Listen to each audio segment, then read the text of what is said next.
جنت کے پتے باب اول۔ لیپ ٹاپ تکیے پر رکھا تھا، وہ اس کے سامنے کوہنیوں کے بل اوندھی لیٹی تھی۔ اسکرین کی روشنی اس کے چہرے کو چمکا رہی تھی۔ وہ تھوڑی تلے ہتھیلی رکھ کے دوسرے ہاتھ کی ایک انگلی لیپ ٹاپ کے ٹچ پیڈ پر پھیر رہی تھی۔ لمبے سیدھے سیاہ بال کمر پر پڑے تھے۔ اس کی آنکھیں بھی ویسی ہی تھیں، سیاہ بڑی بڑی مغلئی آنکھیں جن میں چاندنی کی سی چمک تھی، اور چہرہ تو ملائی کا بنا لگتا تھا، سفید، ملائم اور چمکدار۔ وہ اسی مگن انداز میں اسکرین پر نگاہیں مرکوز کیے ٹچ پیڈ پر انگلی پھیر رہی تھی۔ ایک کلک کے بعد اگلا صفحہ کھلا تو ایک دم اس کی متحرک انگلی ٹھہر گئی۔ اسکرین پر جمی آنکھوں میں ذرا سا تفکر ابھرا، اور وہ بے چینی اور پھر بے چینی۔ اس نے جلدی جلدی 2-3 بٹن دبائے۔ لوڈنگ۔ اگلا صفحے کے لوڈ ہونے کا انتظار کرتے ہوئے اسی مضطرب انداز میں اس نے انگلی سے چہرے کی دائیں طرف پھیلتی لٹیں پیچھے کیں۔ چند سیکنڈ بعد صفحہ لوڈ ہو گیا تھا۔ وہ بے چینی سے چہرہ اسکرین کے قریب لائی تو سلکی بالوں کی چند لٹیں پھر سے شانے پر پھسل کر آگے کو آ گئیں۔ جیسے جیسے وہ پڑھتی گئی، اس کی سیاہ آنکھیں حیرت سے پھیلتی گئیں، لب ذرا سے کھل گئے اور پورا وجود بے یقینی میں ڈوب گیا۔ ڈھیر سارے لمحے لگے تھے اسے خود کو یقین دلانے میں کہ وہ جو پڑھ رہی تھی وہ بالکل سچ ہے، اور جیسے ہی اس کے ذہن نے یقین کی دھرتی کو چھوا، وہ ایک جھٹکے سے اٹھ بیٹھی۔ اس کا سیل فون سائیڈ ٹیبل پر رکھا تھا۔ اس نے ہاتھ بڑھا کر سیل فون اٹھایا اور جلدی جلدی کوئی نمبر ملانے لگی۔ رات کی مقدس خاموشی میں بٹنوں کی آواز نے ذرا سا ارتعاش پیدا کیا۔ اس نے فون کان سے لگایا اور دوسری جانب گھنٹی جا رہی تھی۔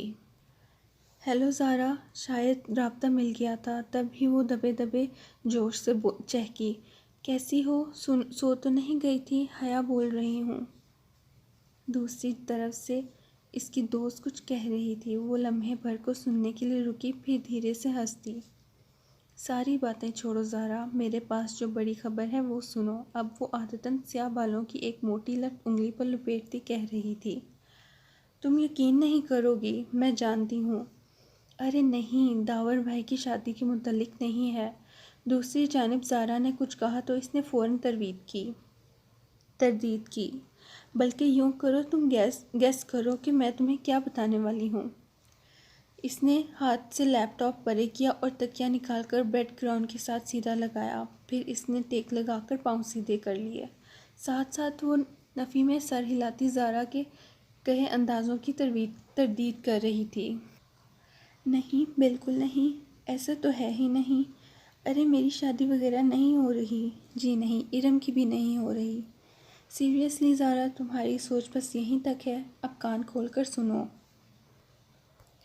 تمہیں وہ ارسمس مینڈس ایکسچینج پروگرام کیا یاد ہے جس کے لیے ہم نے اپلائی کیا تھا؟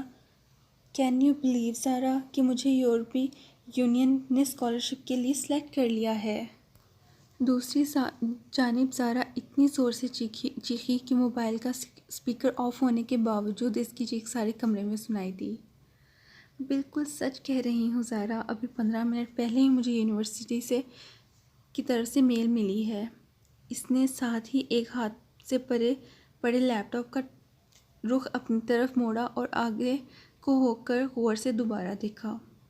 ہاں، 15 منٹ پہلے ٹھیک 9:30 بجے سلیکشن کی ای میل آئی ہے۔ تم بھی فوراً چیک کرو، تم نے بھی اپلائی کیا تھا، تمہیں بھی میل آئی ہوگی۔ وہ فون ایک ہاتھ سے پکڑے دوسرے سے بٹن دبا کر لیپ ٹاپ آف کرنے لگی۔ نہیں، اسپین کی ڈیوسٹو نے نہیں، بلکہ ترکی کی اسپانجی یونیورسٹی نے ہمیں سلیکٹ کیا ہے، اور اب ہم ایک سیمسٹر پڑھنے 5 ماہ کے لیے استنبول جا رہے ہیں۔ لیپ ٹاپ کی اسکرین اندھیر ہوئی تو اس نے اپنے ہاتھ سے دبا کر بند کیا، پھر تار نکال کر سائیڈ ٹیبل پر رکھ دیا۔ ہاں، میں نے اسپانجی کو نیٹ پر دیکھا تھا، بہت خوبصورت یونیورسٹی ہے، مگر وہ لمحے بھر کو خاموش ہو گئی۔ دوسری جانب سے غالباً استفسار کیا گیا تو وہ گویا ہوئی۔ بس ایک چھوٹا سا مسئلہ ہے، لیکن ہم اس کے بارے میں اپنی فیملیز کو آگاہ نہیں کریں گے۔ دھیمی آواز میں وہ بولتے ہوئے اس نے گردن موڑ کر بند دروازے کو دیکھا۔ دراصل اسپانجی یونیورسٹی میں لڑکیوں کے ہیڈ اسکارف پر پابندی ہے، ادھر سر ڈھکنا منع ہے۔ گھر والوں کو بتا کر متنفر کرنے کی بجائے اس بات کو گول کر جاتے ہیں۔ ویسے بھی ہم دونوں میں سے کوئی اسکارف نہیں لیتا۔ اسی پل کھڑکی کے اس پار کچھ کھڑکا تھا۔ وہ چونک کر دیکھنے لگی۔ قد آدم کھڑکیوں کے آگے بھاری پردے گرے تھے، البتہ پیچھے جالیاں کھلی تھیں۔ شاید اس کا وہم تھا۔ وہ سر جھٹک کر فون کی جانب متوجہ ہو گئی۔ ابا نے مجھے کبھی اسکارف لینے کے لیے یا سر ڈھکنے پر مجبور نہیں کیا، تھینک گاڈ۔ ہاں ارم گھر سے باہر اسکارف لیتی ہے۔ اس کے ابو تایا فرقان ذرا سخت ہیں۔ وہ پھر سے بیک گراؤنڈ سے ٹیک لگائے نیم دراز مکھن سی بتانے لگی۔ پرمیشن تو کوئی مسئلہ ہی نہیں ہے۔ ابا اسپین جانے کی اجازت نہ دیتے، مگر ترکی میں سبین پھپھو رہتی ہیں، سو وہ مان گئے تھے۔ ویسے بھی ابھی انہیں اپنی بیٹی پہ پورا بھروسہ ہے۔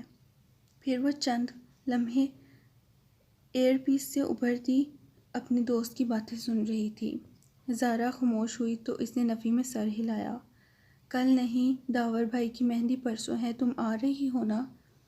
اور ہاں، میں اور ارم لہنگا پہن رہے ہیں۔ سارے کزن بہت ایکسائٹڈ ہیں، خاندان کی پہلی شادی ہے نا۔ اوکے، تم اب جا کر ای میل چیک کرو، میں بھی سوتی ہوں، رات بہت ہو گئی ہے۔ الوداعی کلمات کہہ کر اس نے فون کان سے ہٹا دیا اور تکیے پر اچھال دیا، پھر جانے کے لیے اٹھ کھڑی ہوئی۔ باہر لاؤنج خاموشی میں ڈوبا تھا۔ حیا نے آہستہ سے اپنے کمرے کا دروازہ بند کیا اور ننگے پاؤں جلدی لاؤنج سے کچن کی طرف آئی۔ سیاہ لمبی قمیض اور سیاہ کھلے ٹراؤزر میں اس کا قد مزید دراز لگ رہا تھا۔ کچن میں اندھیرا پھیلا تھا اور دروازے کے قریب رکی اور ہاتھ سے دیوار پر سوئچ بورڈ ڈھونڈا۔ بٹن دبانے کی آواز آئی اور ساری بتیاں جل گئیں۔ اس نے آگے بڑھ کر فریج کا دروازہ کھولا اور پانی کی بوتل نکالنے کو جھکی۔ جھکنے سے ریشمی بال کندھوں پر پھسک کر سامنے کو آ گئے۔ حیا نے نزاکت سے انگلی سے ان کو پیچھے ہٹایا اور بوتل نکال کر سیدھی ہوئی۔ پھر کاؤنٹر پر رکھے ایک ریک سے شیشے کا گلاس اٹھایا اور بوتل اس میں اونڈیلی۔ پانی کی ندی سی گلاس میں گرنے لگی۔ تب ہی اس کی نگاہ کاؤنٹر پر رکھی کسی سفید چیز پر پڑی۔ وہ جیسے چونک اٹھی تھی۔ بوتل وہیں سلیب پر رکھ کر اس کی طرف آئی۔ وہ سفید ادھ کھلا گلابوں کا بوکے تھا، جس میں کہیں کہیں سبز پتیاں جھلک رہی تھیں۔ ساتھ ہی ایک بند لفافہ رکھا گیا تھا۔ حیا نے گلدستہ اٹھایا اور چہرے کے قریب لا کر آنکھیں موند کر سونگھا۔ دل فریب تازگی،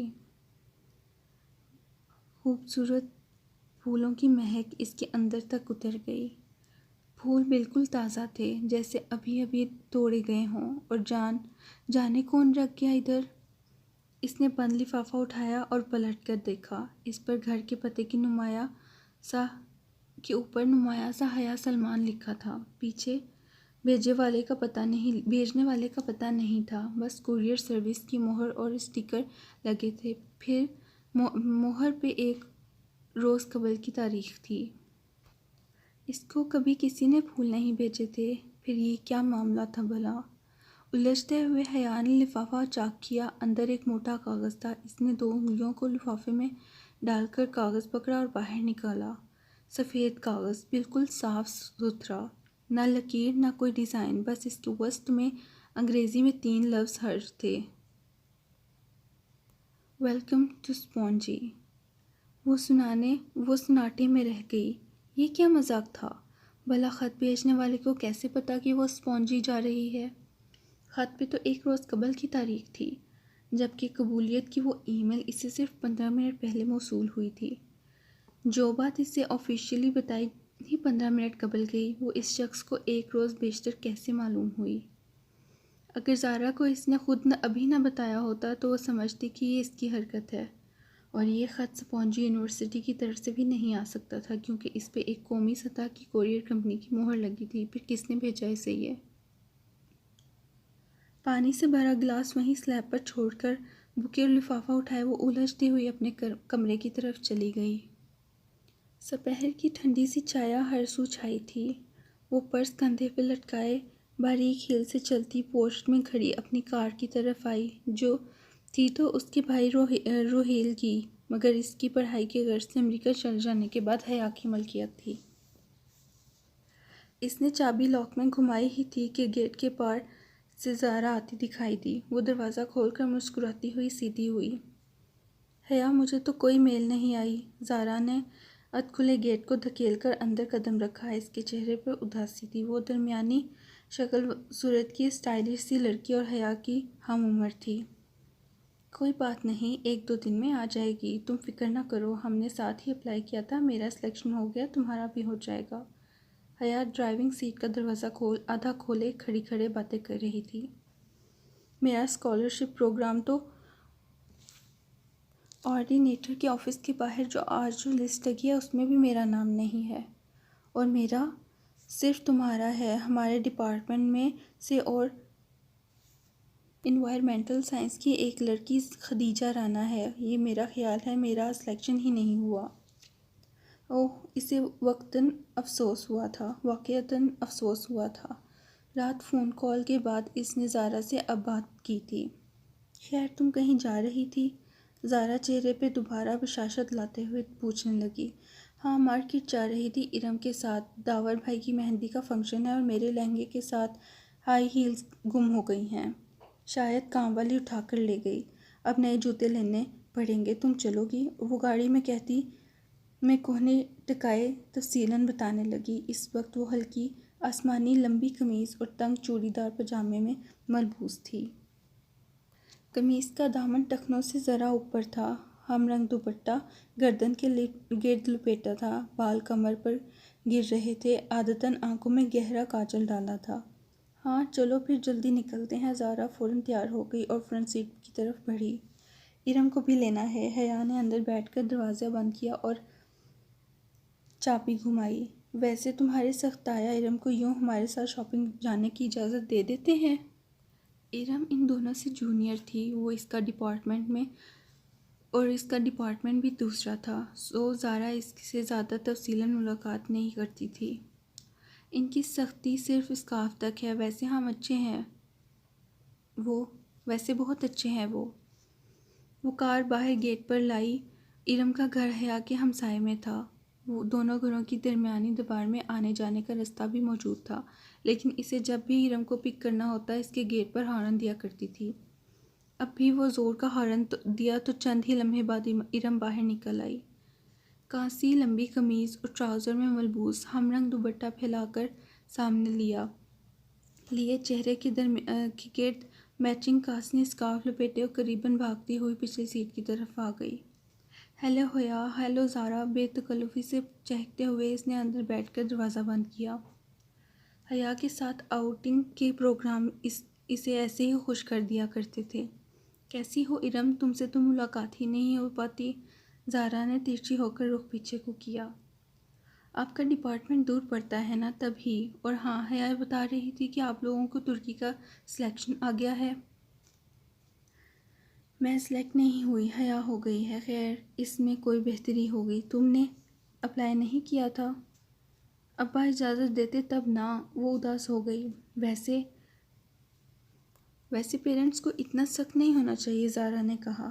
حیا نے تدبیری نظروں سے اس کو گھورا کہ کہیں پہلے سے اسے احساس کمتری میں مبتلا ارم مزید اداس نہ ہو جائے، مگر زارا گردن موڑے پیچھے دیکھ رہی تھی۔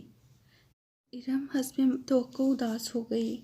ابا بھی پتہ نہیں کس پر چلے گئے ہیں، اتنی گرمی میں اسکارف لینا آسان ہوتا ہے کیا؟ کل مہندی کے لہنگے کی آستینیں بھی آدھی نہیں رکھوانے دی، حیا کی تو آدھی بھی آستینیں بھی نہیں ہیں۔ اتنی اچھی لگتی ہیں، مگر ابا ذرا بھی سلمان چچا کی طرح نہیں ہیں۔ ارم تمہیں آج کیا لینا ہے؟ میں نے تو جوتے لینے ہیں۔ اس نے خوف چھپاتے ہوئے بات کا رخ بدلا۔ ارم کا ہر وقت کا شکایتی رویہ اسے بے حد برا لگتا تھا۔ چوڑیاں لینی ہیں، مگر لہنگے کے بلاؤز کے فل سلیوز کے ساتھ چوڑیاں اچھی نہیں لگیں گی۔ وہ منہ بسورتے پھر سے شروع ہو گئی تو حیا نے سر جھٹک کر سی ڈی پلیئر آن کیا۔ عاطف اسلم کا گانا بلند آواز سے گونجنے لگا تو ارم خاموش ہو گئی۔ جناح سپر مارکیٹ پہنچ کر ارم چوڑیاں ڈھونڈنے نکل گئی، جبکہ وہ دونوں میٹرو شوز پر آ گئے۔ یہ گولڈن والا جو تیسرے نمبر پر رکھا ہے، یہ دکھائیں۔ بہت دیر بعد ایک اونچی ہیل اس کی نظر میں جمی تھی۔ یہ والا میم، سیلز مین نے پورا جوڑا نکال کر اس کے سامنے رکھا۔ وہ زمین پر ٹخنوں کے بل بیٹھا تھا، جبکہ حیا اور زارا سامنے کاؤچ پر بیٹھی تھی۔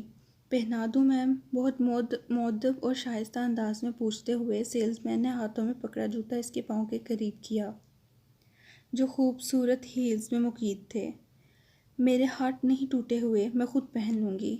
جی شور، یہ لیجئے، سیلز مین نے مسکرا کر جواب دیا اور جوتا اس کی طرف بڑھا دیا۔ اس نے اسے یوں پکڑ رکھا تھا جیسے اسے تھامتے ہوئے حیا کی انگلیاں لازماً اس کے ہاتھ سے مس ہوں۔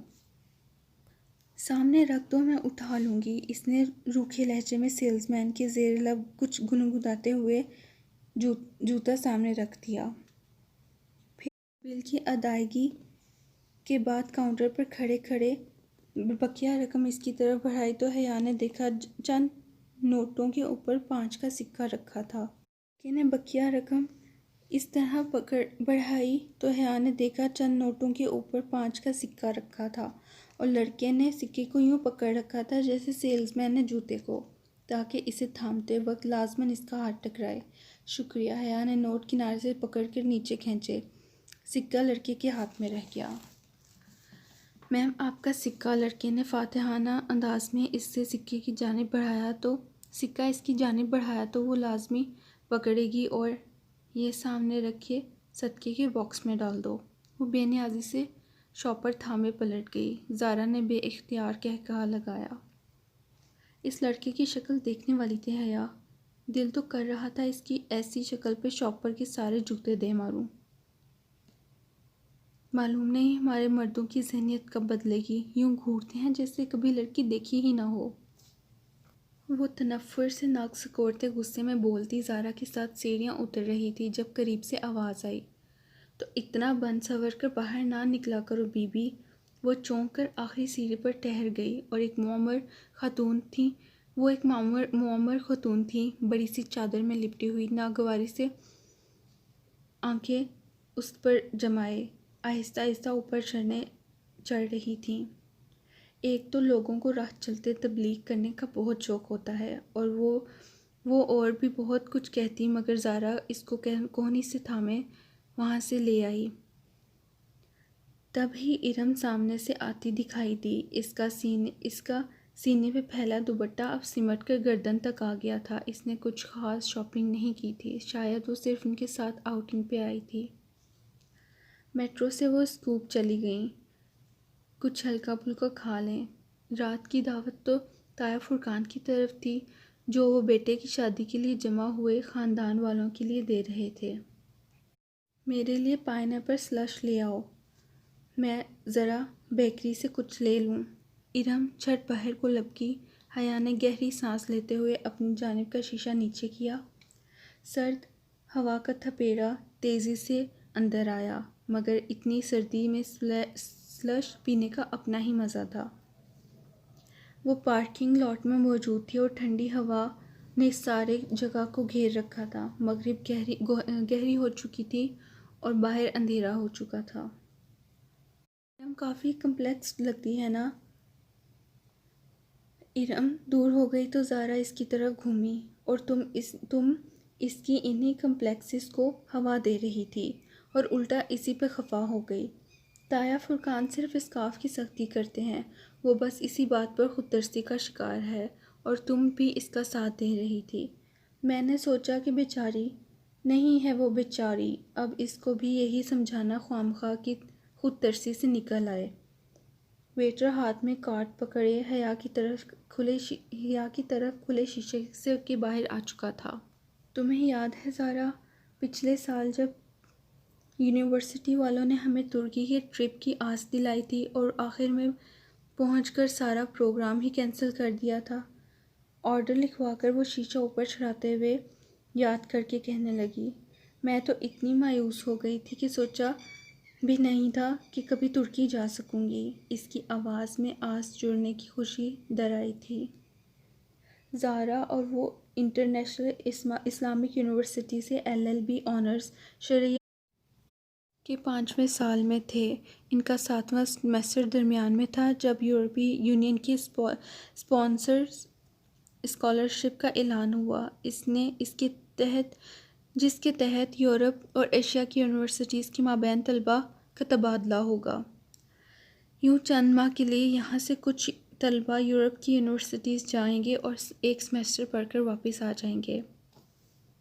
جب یورپین یونیورسٹی میں درخواست دینے کی باری آئی تو اسے ترکی کی اسپانجی یونیورسٹی کا فارم سب سے آسان لگا، مگر پھر ایک ہسپانوی یونیورسٹی میں بھی ساتھ ہی اپلائی کر دیا اور اب بالآخر اسپانجی نے اسے منتخب کر لیا۔ ادھر 7واں سیمسٹر پورا کر کے اسے فروری میں 5 ماہ کے لیے ترکی جانا تھا۔ ابھی دسمبر چل رہا تھا، جہاں اس کے اپنے مضامین تو نہ تھے کہ ترکی کا قانون پاکستان کے قانون سے مختلف تھا، سو 5 ماہ کے لیے اسے وہ اپنی مرضی سے کوئی بھی مضمون پڑھ سکتی تھی، پھر واپس آ کر پاکستان LLB کا 8واں سیمسٹر شروع کرنا تھا۔ مزہ آئے حیا، اگر کوئی رومانٹک سا ہینڈسم سا ہمسفر تمہیں مل جائے، تمہارا سفر کتنا خوبصورت ہو جائے گا۔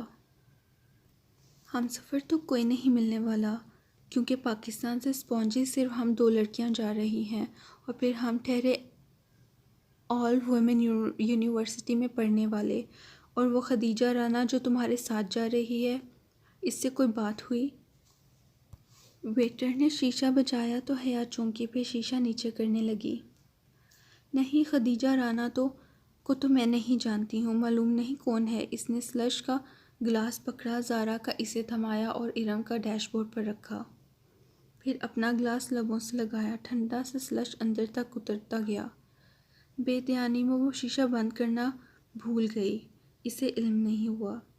دفتن ذرا سا موبائل بجا، زارا نے سپ لیتے ہوئے موبائل کان سے لگایا۔ ہیلو اماں جی، کیا آواز خراب ہے؟ 1 منٹ، زارا نے فون غالباً سگنل ٹھیک نہیں آ رہے تھے۔ زارا کے فون پہ غالباً سگنل ٹھیک نہیں آ رہے تھے۔ وہ سلش کا گلاس ہاتھ میں پکڑے دروازہ کھول کر باہر چلی گئی۔ حیا اپنے گلاس سے چھوٹے چھوٹے سپ لیتے زارا کو ونڈ اسکرین کے پار دیکھتی رہی۔ اب وہ دور ایک درخت کے ساتھ کھڑی فون پہ بات کر رہی تھی۔ ہیلو مائی لیڈی، کوئی ایک دم سے اس کے بہت قریب آ کر بولا۔ وہ ڈر کر اچھلی، ذرا سا جوس کپڑوں پہ جھلک گیا۔ کھلی کھڑکی پر ایک عورت مسکراتے ہوئے جھکی ہوئی تھی، میک اپ سے اٹھا چہرہ، چمکتا ہوا آئی شیڈو، بھڑکتی ہوئی سرخی، بالوں کا جوڑا، چم چم کرتے کپڑے۔ وہ عورت نہیں تھی، مگر وہ مرد بھی نہیں تھا۔ کیسے ہو جی؟ وہ اس کی کھڑکی پہ پورا جھک کر کھڑا تھا، گلاس اس کے ہاتھ میں کانپا۔ بے اختیار اس نے شیشہ اوپر چڑھانا چاہا، مگر اس کے ہاتھ درمیان میں تھے۔ ڈرو نہیں باجی جی، میں آپ کی دوست ہوں، ڈولی کہتے ہیں مجھے۔ ہٹو ہٹو جاؤ۔ وہ گھبرا گئی۔ خواجہ سرا کے وجود سے سستے پرفیوم کی تیز خوشبو اٹھ رہی تھی، اسے کراہت سی آئی۔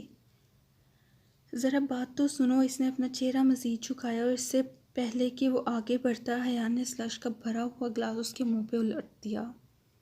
ٹھنڈی دھار برف چہرے پہ پڑی تو وہ جھٹکے سے پیچھے ہٹا۔ اس نے پھرتی سے شیشہ اوپر چڑھایا۔ سنو جی، وہ مسکرا کر چہرہ صاف کرتا شیشہ بجانے لگا۔ بند شیشے کے باعث اس کی آواز ہلکی ہو گئی تھی اور اب وہ کوئی گیت گنگنانے لگا تھا۔ کپ کپاتے ہاتھوں سے اس نے چابی گھمائی اور گاڑی وہاں سے نکال لائی۔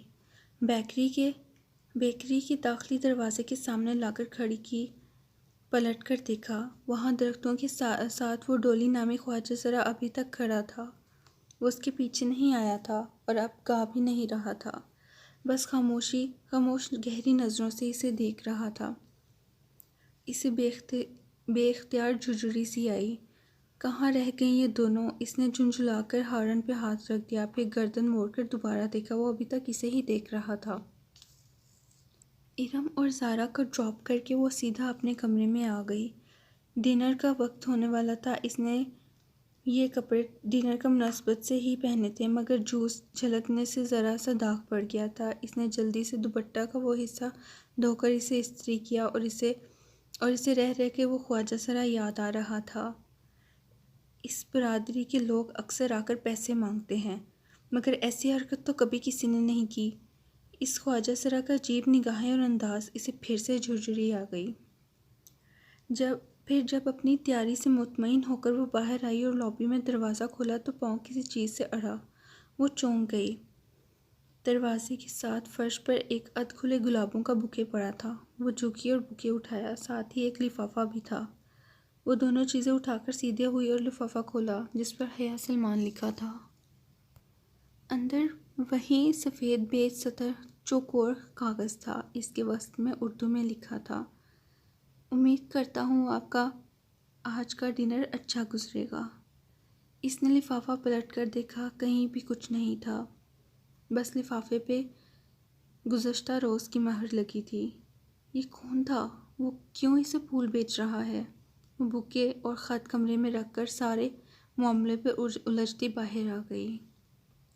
تایا فرقان چاروں بہن بھائیوں میں سب سے سخت تھے اور ان کی سختی ارم کے اسکارف لینے اور گھر سے باہر لڑکوں سے بات کرنے پر تھی۔ ارم اور باقی کزنز بھی عموماً اپنے کزنز کے سوا باہر کسی لڑکے سے بات نہیں کیا کرتی تھیں۔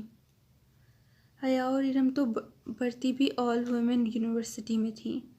ہاں، دوسرے چچا اور خود سلمان صاحب مستقبل میں اپنے بچوں کی شادیاں یقیناً مکسڈ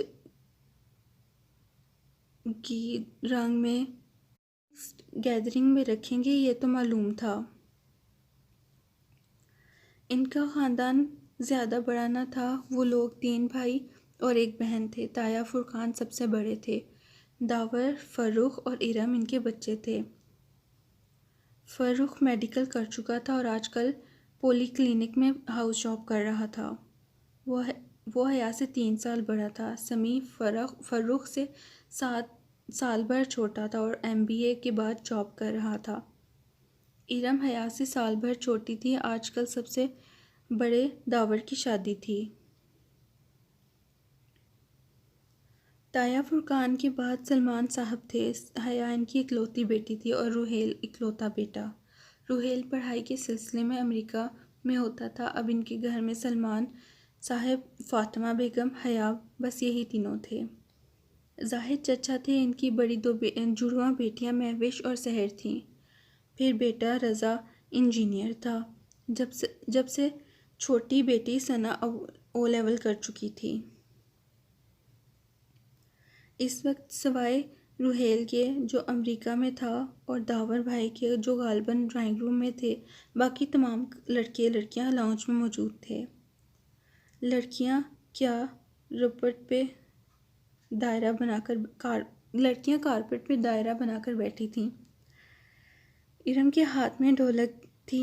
اس کا دوپٹہ سر سے ڈھلک کر کندھے پہ آ گیا تھا۔ اگر ابھی تایا فرقان آ جاتے تو وہ فوراً اسے سر پہ لے لیتی اور مہوش، سحر اور ثنا کے ہمراہ سر ملا رہی تھی، جبکہ رضا، فرخ، سمیع اور اوپر کرسیوں پر بیٹھے مذاکراتاً لڑکیوں کی طرف فقرے اچھال رہے تھے۔ Hello every one. وہ سینے پہ ہاتھ باندھے چلتی ہوئی ان کے قریب آ کر رکی تو سب کی نگاہیں اس کی جانب اٹھیں۔ سفید چہرے کے دونوں اطراف میں گرتے سیدھے سیاہ بال اور بڑی بڑی کاجل سے لبریز آنکھیں۔ وہ تھی ہی اتنی حسین کہ ہر اٹھتی نظر میں ستائش امڑ آئی۔ حیا کیسی ہو؟ آؤ چلو ان لڑکوں کو ہراتے ہیں۔ آؤ بیٹھو نا۔ بہت سی آوازیں اس سے ٹکرائیں مگر اس نے بے نیازی سے مسکراہٹ سے شانے اچکائے۔ پہلے میں سائمہ تائی کی کچن میں ہیلپ کروا دوں۔ اس نے ارم کی امی کا نام لیا جن کو اس نے آتے ہوئے اٹھ کر کچن کی طرف جاتے دیکھا۔ سائمہ تائی نے یقیناً اس کو آتے نہیں دیکھا تھا ورنہ اسے بلوا لیتیں۔ ارم سے زیادہ سمجھدار تو بقول ان کے حیا تھی۔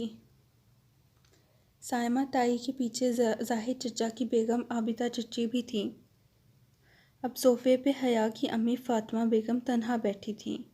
اماں، میں ذرا سائمہ تائی کے ساتھ ہیلپ کروا دوں۔ ان کو اپنی طرف دیکھتا پا کر اس نے اپنی بات دہرائی تو انہوں نے مسکرا کر سر ہلایا۔ وہ مطمئن سی آگے بڑھ گئی۔ راہداری پار کر کے کچن کے دروازے کی سمت بڑھی ہی تھی کہ سائمہ تائی کی تیز آواز سماعت سے ٹکرائی۔ جیسے میں جانتی نہیں ہوں کہ یہ سارے رنگ ڈھنگ کس لیے ہوتے ہیں۔ ایک میرے ہی بیٹے ملے ہیں اس کو پاگل بنانے کے لیے۔ وہ بے اختیار 2 قدم پیچھے دیوار سے جا لگی۔ یہ سائمہ تائی کس کے بارے میں بات کر رہی تھی؟ تبھی میں کہوں بھابھی رضا کیوں ہر وقت حیا حیا کرتا ہے؟ وہ عابدہ چچی تھیں، اپنے نام پر چونک سی گئی۔ وہ کہہ رہی تھی، پہلی دفعہ جب ہم سلمان بھائی کے گھر کھانے پہ آئے تو کیسے نک سے تیار پھر رہی تھی۔ تب سے رضا میرے پیچھے پڑا ہے کہ حیا کا رشتہ مانگے۔ اس لڑکی کو لڑکوں کو متوجہ کرنے کا فن آتا ہے عابدہ۔ کتنی مشکل سے داور کے دل سے اس کا خیال نکالا تھا میں نے اور فرقان نے۔ وہ تو اڑ ہی گیا تھا کہ شادی کرے گا تو صرف حیا سے، مگر جب فرقان نے سختی کی کہ بھلا ایسی بے پردہ اور آزاد خیال لڑکی کو اپنی بہو بنا کر ہم نے اپنی آخرت بگاڑنی ہے کیا؟ تب کہیں جا کر وہ مانا۔ مگر اب فرخ، کیا کروں اس لڑکے کا؟ یہ ابھی بھی اسی کیل کانٹوں سے لیس ہو کر آ جائے گی اور فرخ پھر اس کے جانے کے بعد ضد پکڑ لے گا۔ اب میری ارم بھی تو ہے، مجال ہے کہ سر سے دوپٹے کے بغیر گھر سے نکلے۔ سائمہ تائی فخر سے بتا رہی تھی اور دھواں ہوتے چہرے کے ساتھ وہ مشکل دیوار کا سہارا لیے کھڑی تھی۔ اسے لگا اگر اس نے مزید کچھ سنا تو اس کے اعصاب جواب دے جائیں گے۔ بدوقت وہ اپنے وجود کو سنبھالتے واپس پلٹ آئی۔ کسی بات پر ہنستے ہوئے فرخ کی نگاہ اس پر پڑی جو راہداری سے چلی آ رہی تھی تو اس کی ہنسی تھم گئی۔ وہ بے اختیار مسکرا دیا۔ قبول صورت سا فرخ، جس کی رنگت ٹف روٹین کے باعث مزید سانولی ہو گئی تھی، مگر مسئلہ اس کی واجبی شخصیت یا حیا کی بے پردگی کا نہ تھا۔ اصل بات تو وہ سب جانتے تھے، پھر بھلا اس کے بارے میں رضا یا فرخ نے سوچا بھی کیسے؟ وہ ایک سپاٹ نگاہ فرخ پر ڈال کر چپ چاپ فاطمہ بیگم کے ساتھ صوفے پر آ بیٹھی۔ تمہیں کیا ہوا؟ انہوں نے غور سے اس کا چہرے کو دیکھا اور پوچھا۔ کچھ نہیں اماں، وہ بدوقت خود کو نارمل کر پائی۔ فاطمہ مطمئن ہو گئیں اور سائمہ تائی کے بارے میں سوچنے لگیں، جن کا حیا میری جان کہتے منہ نہ تھکتا تھا، اور تایا فرقان کے لیے تو وہ وہی بڑی بیٹی تھی، لیکن اندر سے ان لوگوں کے ایسے خیالات ہوں گے وہ گمان بھی نہیں کر سکتی تھی۔ اور وہ پھول، وہ بھی رضا یا فرخ میں سے ہی کسی نے بھیجے ہوں گے، مگر کل رات جب پہلی دفعہ پھول آئے تب تو فرخ نائٹ ڈیوٹی پر تھا اور رضا تھا تو اسلام آباد میں ہی نہیں، مگر ان دونوں میں سے کسی کو اس کی اسپونجی کے سلیکشن کے بارے میں کیسے علم ہوا؟ شاید وہ جب زارا کو فون پہ بتا رہی تھی تب کھڑکی کے باہر کچھ کھڑکا تھا، وہ جو کوئی بھی تھا یقیناً اس نے کھڑکی کے باہر تمام باتیں سن لی ہوں گی اور سن کر ہی وہ خط لکھا ہوگا اور پھول کے ساتھ بھیج دیا ہوگا، مگر اس پہ تو کچھ کوریئر کی 1 روز قبل کی مہر تھی۔ شاید اس نے کوئی جعلی مہر استعمال کی ہو، مگر اتنے جھمیلوں میں فرخ اور رضا جیسے جاب والے مصروف بندے کیوں پڑیں گے بھلا؟ اس کا دل کہتا تھا یہ نہ فرخ ہے نہ رضا، بلکہ کوئی اور ہے۔ خیر جہنم میں جائیں وہ جو بھی ہے۔ ان دونوں کا دماغ تو ابھی ٹھیک کرتی ہوں۔ وہ تیزی سے اٹھ کر لڑکیوں کے گروپ کے پاس چلی آئی۔ ارم سامنے کھڑے اس نے مخصوص بے نیازی سے سینے پہ ہاتھ باندھے ارم کو پکارا تو سب رک کر اسے دیکھنے لگے۔ کیا تم لوگوں نے سبین پھپھو کو شادی کا کارڈ بھیجا تھا ترکی؟ کنکھیوں سے اس نے فرخ اور رضا کے چہرے کو دیکھا جو وہ دونوں چونکے تھے۔ وہ دونوں کو ہی اس کی بات پسند نہیں آئی تھی۔ جیسے پھپھو کا کارڈ سلمان چچا کو دیا تھا انہوں نے بھجوا دیا ہوگا، اور ہاں پھپھو کو ابا نے فون کر دیا تھا۔ کیا وہ آئیں گی؟ آنا تو چاہیے، آخر قریبی رشتہ ہے، تم سے نہ سہی ہم سے تو ہے۔ اس نے قریبی رشتے پہ زور دے کر ایک جتاتی نظر فرخ اور رضا پر ڈالی۔ وہ دونوں اپنی اپنی سوچوں میں گم تھے۔ پھر کھانے کے وقت سائمہ تائی نے سب سے پہلے اسے بلایا۔ حیا میری جان، یہ ارم کسی کام کی نہیں ہے، تم سمجھدار ہو، ٹیبل پر تم نے خیال رکھنا ہے کہ جیسے کوئی ڈش آدھی ہو فوراً کک کو اشارہ کرنا، ٹھیک ہے؟ شیور تائی، میں خیال کروں گی۔ وہ بدوقت مسکرائی اور چند منٹ بعد جب ڈائننگ ہال میں کھڑے اپنی اپنی پلیٹوں میں کھانا نکال رہے تھے، ڈائننگ ٹیبل کی اطراف سے کرسیاں ہٹا کر ایک دیوار کے ساتھ لگا دی گئی تھیں تاکہ سب اپنی مرضی سے کھانا نکال کر ادھر ادھر ٹہلتے ہوئے کھاتے رہیں۔ تایا جان، آپ نے سلاد نہیں لیا؟ وہ رشین سیلڈ کا شیشے کا بڑا سا پیالہ اٹھائے تایا فرقان اور سلمان صاحب کے پاس آئی، جو اپنے دھیان میں محو گفتگو تھے۔ اس کے پکارنے پر چونکے۔ تھینک یو بیٹا، تایا فرقان مسکرا کر چمچے سے سلاد اپنی پلیٹ میں نکالنے لگے۔ وہ شلوار کرتے میں ملبوس تھے، کندھوں پر شال تھی اور باروب چہرے پر مونچھیں تھیں۔ سلمان صاحب ان کے برعکس کلین شیو ڈنر سوٹ میں ملبوس تھے، خاصے اسمارٹ اور ہینڈسم لگ رہے تھے۔ دونوں کی سوچ بھی اپنے حلیوں کی مانند تھی۔ ابا، آپ بھی لینا۔ سلمان، تم نے سبین کو کارڈ بھیجا تھا کیا؟ تایا کو اچانک اس کی شکل دیکھ کر یاد آیا۔ سلمان صاحب کا چمچے میں سلاد پھرتا ہاتھ ذرا سست ہوا اور چہرے پر کڑواہٹ پھیل گئی۔ بہت آہستہ آہستہ سے انہوں نے سلاد پر چمچہ اپنی پلیٹ میں پلٹا کر دیا تھا۔ ان کے لہجے میں عجب کاٹ تھی جو حیا کے لیے نئی تھی۔ ابا، سبین پھوپھو شادی پہ آئیں گی؟ وہ پوچھے بنا نہ رہ سکی۔ کل مہندی ہے، آنا ہوتا تو اب تک آ گئی ہوتی۔ 30 سالوں میں جو عورت صرف چند دفعہ ملنے آئی ہو وہ اب بھی نہ آئے تو بہتر ہے۔ حیا تو کیا، فرقان تایا بھی دنگ رہ گئے۔ سلمان، کیا ہوا ہے؟ تھینک یو بیٹا، جواب دینے کے بجائے سلمان صاحب نے اسے مخاطب کیا تو وہ اب تم جاؤ کا اشارہ سمجھ کر سر جھکائے وہاں سے چلی گئی۔ بہت آہستہ سے سلاد کا پیالہ میز پر رکھا اور اپنی آدھی بھری پلیٹ اٹھائی، مگر اب کچھ بھی کھانے کا جی نہیں چاہ رہا تھا۔ یہ ابا کو کیا ہو گیا ہے؟ وہ پھوپھو کے بارے میں ایسے کیوں گفتگو کر رہے ہیں؟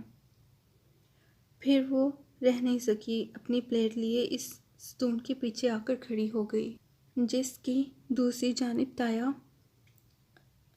اور ابا کھڑے تھے، بظاہر اپنی پلیٹ پر سر جھکائے، اس کے کان انہی کی طرف لگے تھے۔ حیا کے لیے عمیر لغاری نے اپنے بیٹے کا پرپوزل دیا تھا۔ حیا کے لیے عمیر لغاری نے اپنے بیٹے کا پرپوزل دیا ہے، سلمان صاحب اپنے دوست اور اپنی کمپنی کے شیئر ہولڈر کا نام لے کر کہہ رہے تھے۔ اس کا ہاتھ پکڑی پلیٹ لرزی، دل سہم اٹھا۔ یہ کیا کہہ رہے ہو؟ تایا فرقان ششدر رہ گئے۔ بھائی، اس میں حیرت کی کیا بات ہے؟ ولید اچھا لڑکا ہے، کل مہندی پہ آئے گا تو آپ کو ملواؤں گا۔ سوچ رہا ہوں حیا سے پوچھ کر ہاں کر دوں، مگر سلمان، یہ کیسے ہو سکتا ہے؟ کیوں نہیں ہو سکتا بھائی؟ تم حیا کی شادی یوں کیسے کر سکتے ہو؟ باپ ہوں اس کا، کر سکتا ہوں۔ فاطمہ بھی راضی ہے اور مجھے یقین ہے حیا کو بھی کوئی اعتراض نہیں ہوگا۔ اور جہان کا کیا ہوگا؟ کون جہان؟ سلمان صاحب یکسر انجان بن گئے۔ تمہارا بھانجا سبین کا بیٹا جہان، جس سے تم نے حیا کا نکاح کیا تھا، تم کیسے بھول سکتے ہو؟ جواباً سلمان صاحب نے ناگواری سے سر جھٹکا۔ وہ 21 سال پرانی بات ہے اور حیا اب 22 سال کی ہو چکی ہے۔ بے وقوفی کی تھی میں نے کہ سبین پر اعتماد کر اپنی بچی کا نکاح اس کے ساتھ اس کے بیٹے سے کر دیا تھا۔ کیا ان 21 برسوں میں کبھی سبین نے مڑ کر پوچھا کہ اس نکاح کا کیا بنا یا کیا بنے گا؟ زیادہ سے زیادہ وہ 6 ماہ میں ایک فون کر لیتی ہے اور 3 منٹ بات کر رکھ دیتی ہے۔ آپ کو واقعی لگتا ہے وہ لوگ اس رشتے کو قائم رکھنا چاہتے ہیں؟ مگر سبین کو سکندر کی وجہ سے تم جانتے ہو، وہ الٹے دماغ کا شخص۔ میں کیسے مان لوں کہ صرف اپنے مغرور اور بد دماغ شوہر کی وجہ سے وہ اپنے بیٹے کا نکاح بھول سکتی ہے؟ اتنے برس بیت گئے، اس نے پھر بھی کبھی رشتہ یا شادی کی بات منہ سے نہیں نکالی۔ میں اس سے کیا امید رکھوں؟ مگر جہان تو اچھا لڑکا ہے، تم اس سے ملے تو تھے پچھلے سال جب تم استنبول گئے تھے؟ جی جہان سکندر اچھا لڑکا مائی فٹ، انہوں نے تلخی سے سر جھٹکا۔ آج تو مزاج ہی نہیں ملتے، اس کے تو مزاج ہی نہیں ملتے۔ وہ ترکی میں پیدا ہوا ہے، اس نے کبھی پاکستان کی شکل نہیں دیکھی، نہ اسے اردو آتی ہے نہ پنجابی۔ کبھی ان تمام برسوں میں اس نے اپنے کسی ماموں کا حال پوچھا، کبھی فون کیا؟ میں یہ سب بھول جاتا، مگر جب میں پچھلے سال استنبول گیا تو آپ یقین کریں گے میرے بھائی کہ میں 18 روز وہاں رہا۔ میں روز سبین کے گھر جاتا تھا۔ سکندر کو تو ملا ہی نہیں، اور جہان آخری روز مجھ سے ملا، اور وہ بھی 15 منٹ کے لیے بس۔ وہ بھی جب اس کی ماں نے میرا نام بتایا تو کافی دیر بعد اسے یاد آیا کہ میں اس کا کوئی دور پار کا ماموں لگتا ہوں۔ پھر جانتے ہیں وہ مجھ سے کیا پوچھنے لگا؟ کیا پاکستان میں روز بم دھماکے ہوتے ہیں؟ اور کیا وہاں انٹرنیٹ کی سہولت موجود ہے؟ پھر اس کا فون آیا اور اٹھ کر چلا گیا۔ میں کبھی حیا کے لیے کورٹ سے خلا لینے کے متعلق نہ سوچتا اگر میں اس روز ایک ترک لڑکی کو جہان کو گھر ڈراپ کرتے نہ دیکھ لیتا۔ جب میں فلائٹ پکڑنے سے قبل سبین کو خدا حافظ کہنے لگا تھا، اس لڑکی کے ساتھ اس کی بے تکلفی، اللہ مان، وہ سکندر شاہ کا بیٹا ہے اور آپ اپنے باپ کا ہی تو ہے۔ میں سمجھتا تھا اگر احمد شاہ جیسے عظیم انسان کا بیٹا ہو کر سکندر اس کے برعکس نکلا تو ویسے ہی جہان بھی اپنے باپ کے برعکس نکلے گا اور ایک اچھا انسان ہوگا، مگر نہیں، وہ اسی مغرور آدمی کا بیٹا مغرور ہے۔ حیا کون ہے؟ اس کا ان سے کیا تعلق ہے؟ یہ بات نہ جہان کو یاد تھی نہ سبین کو۔ سبین تو یہ ذکر ہی نہیں کرتی۔ اب میں اپنی بیٹی کو زبردستی ان کے گھر بھیج دوں کیا؟ خیر، کل ولید سے ملواؤں گا آپ کو۔ اب جو رشتہ بھی اچھا لگا میں حیا کی ادھر شادی کر دوں گا۔ اب میں اس میں مزید سننے کی تاب نہیں رہی تھی۔ وہ سفید چہرے لیے بوجھل قدموں سے چلتی ان دونوں سے دور ہٹ گئی۔